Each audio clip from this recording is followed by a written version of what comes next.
CP and CV, ये आपकी major specific heat capacity हो गई। These are two major specific heat capacities of a gas.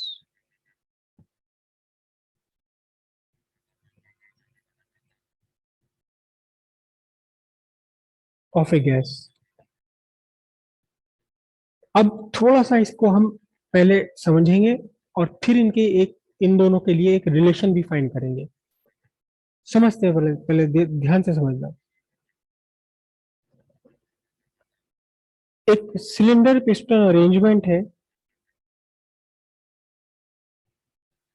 यहां आपका एक आइडियल गैस है, पिस्टन लगा हुआ है, ये आइडियल गैस, पिस्टन लगा हुआ है, यहां गैस भरी है।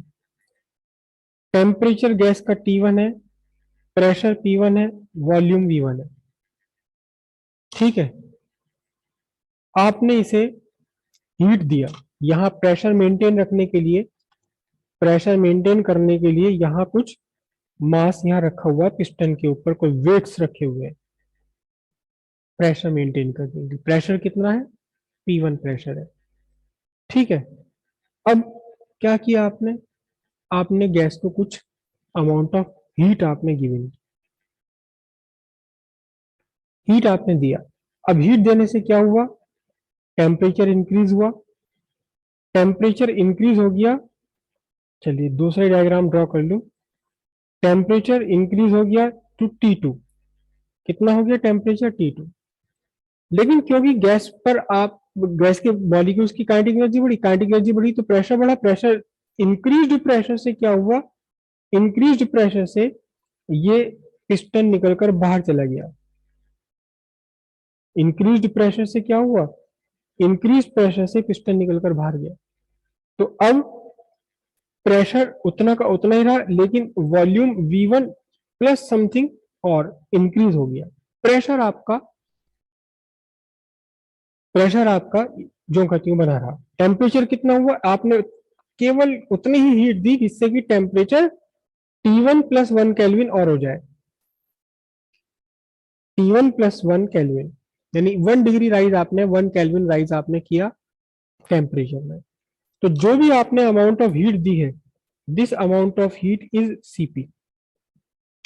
This amount of heat is Cp because amount of heat given to a gas for rising its temperature by 1 Kelvin 1 degree keeping its pressure constant। जब प्रेशर आप कांस्टेंट रखोगे तो वॉल्यूम अपने आप बढ़ जाएगा, क्योंकि गैस के मॉलिक्यूल्स की काइनेटिक एनर्जी बढ़ी तो प्रेशर बढ़ा। इंक्रीज्ड प्रेशर ने पिस्टन को बाहर निकाल दिया।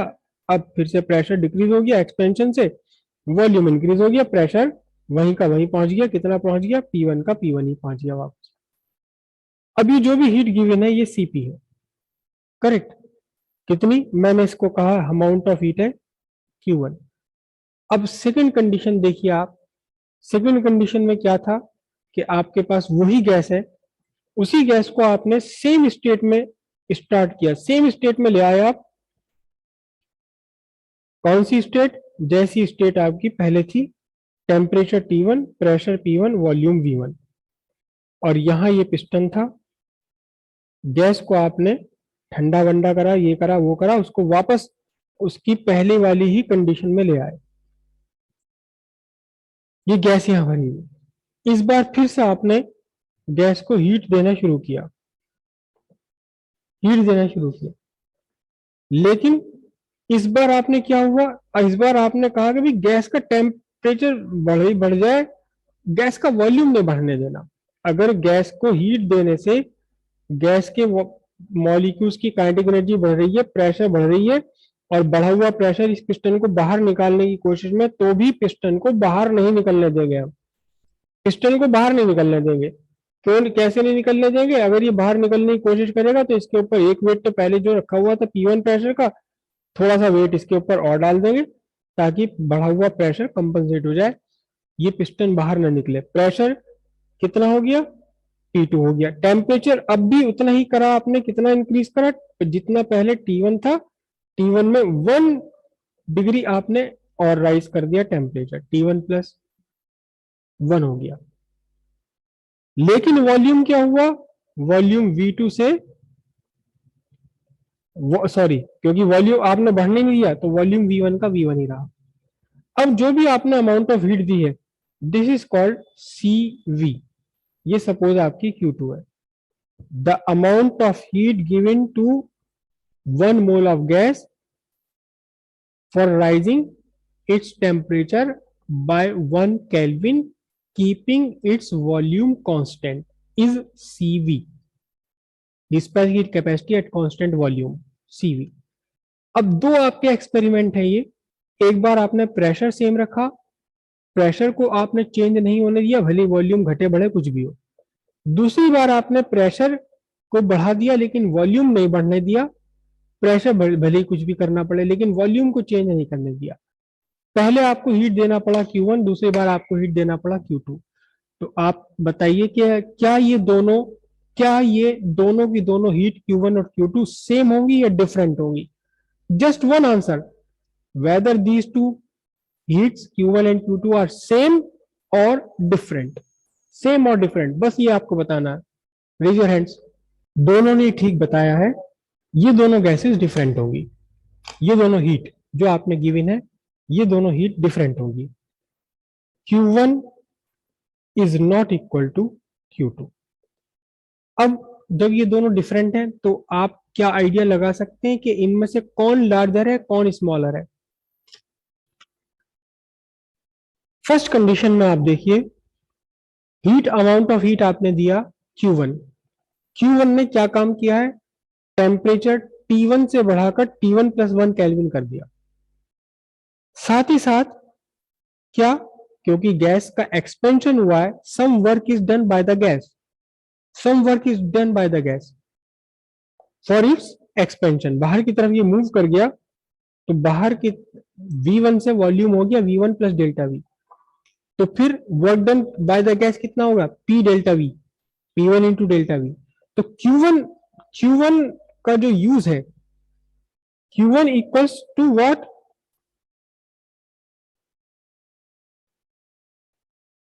heat required to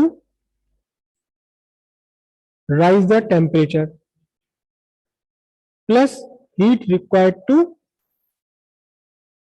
work done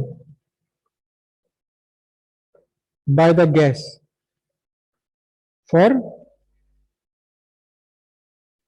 expansion against external pressure की एक्सपेंशन हुआ तो वर्क हुआ। Q और Q2 में देखना जरा आप, आपने वॉल्यूम बढ़ने ही नहीं दिया, प्रेशर भले ही बढ़ जाए उससे क्या फर्क पड़ता है, वॉल्यूम आपने नहीं बढ़ने दिया। तो Q2 क्या है, Q2 is the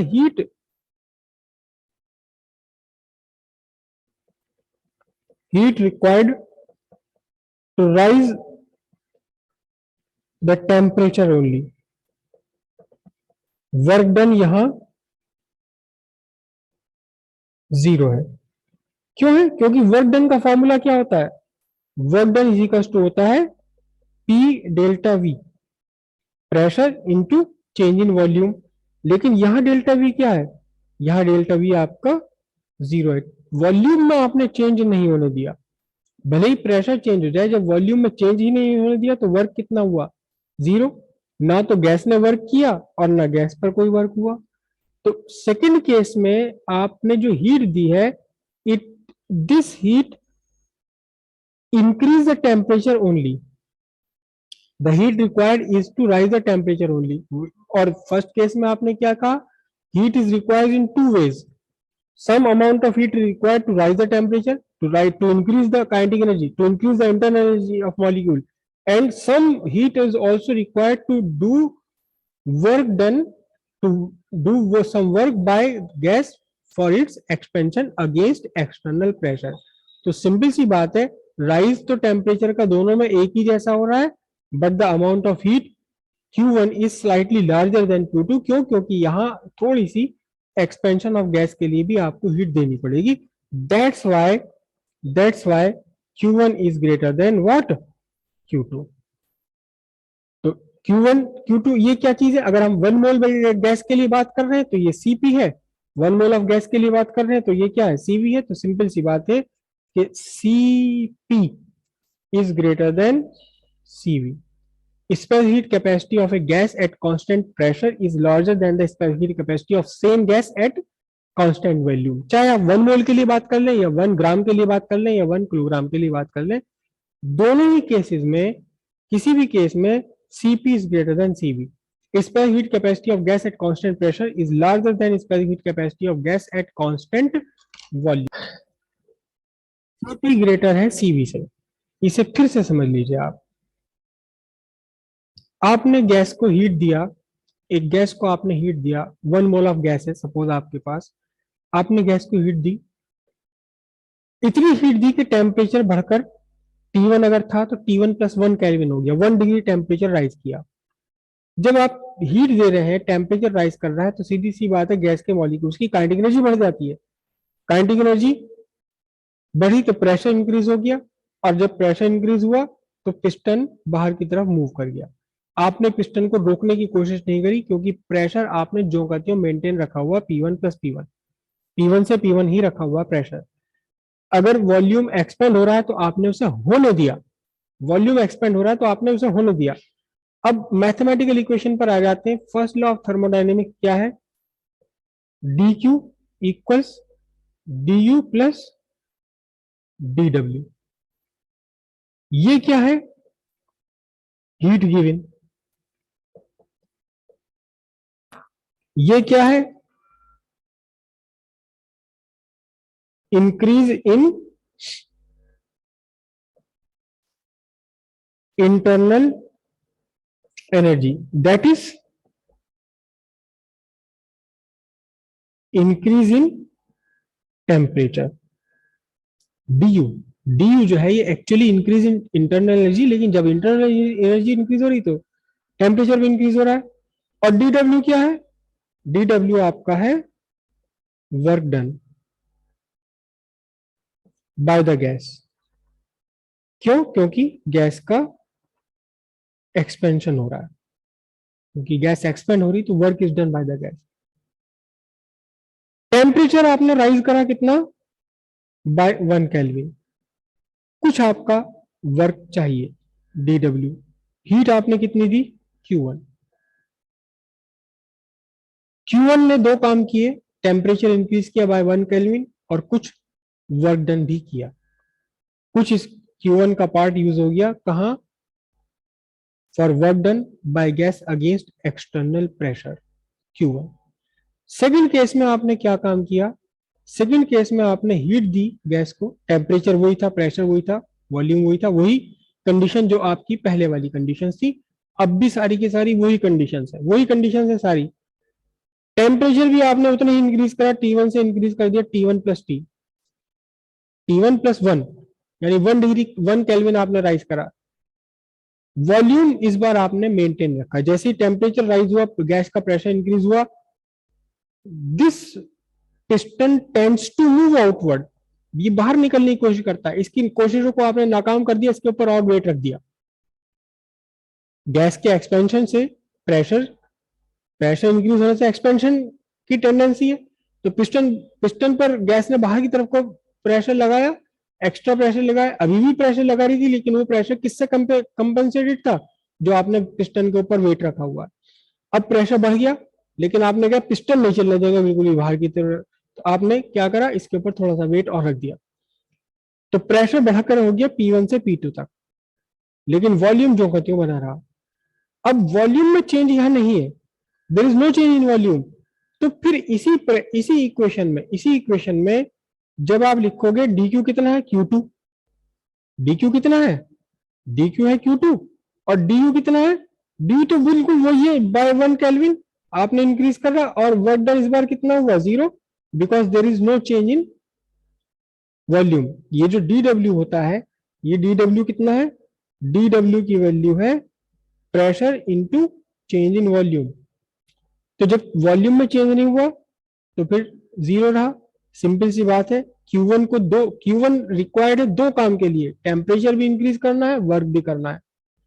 Q2 required है केवल 1 डिग्री राइज करने के लिए, तो क्या हुआ, Q1 is greater than Q2। अगर आप 1 मोल के लिए बात कर रहे हो, ये 1 मोल के लिए, तो Cp जो प्रेशर आपने मेंटेन रखा इज ग्रेटर देन Cv जब आपने वॉल्यूम मेंटेन रखा। जब आप प्रेशर मेंटेन करते हैं तो वॉल्यूम चेंज हो जाता है, जब आपने वॉल्यूम मेंटेन रखा तो प्रेशर चेंज हो गया। प्रेशर चेंज होने से इंटरनल एनर्जी में कोई इफेक्ट नहीं आता। ध्यान रखिएगा, internal energy of A gas is the kinetic energy of its molecule, उसका प्रेशर से कोई लेना देना नहीं है। प्रेशर इंटरनल एनर्जी टेम्परेचर पर डिपेंड है, इंटरनल एनर्जी मॉलिक्यूल्स की काइनेटिक एनर्जी पर डिपेंड है। प्रेशर से इसका प्रेशर अगर चेंज हो जाता है लेकिन टेम्परेचर चेंज ना हो तो भी इंटरनल एनर्जी जो की त्यों बनी रहेगी। तो यहाँ जो आपका ये है, इसमें आपको कम एनर्जी देनी पड़ी, कब, जब आपको वर्क कुछ भी नहीं कराना, केवल इंटरनल एनर्जी ही इंक्रीज करानी है। तो इसका मतलब C1 greater, Cp greater than Cv आ गया।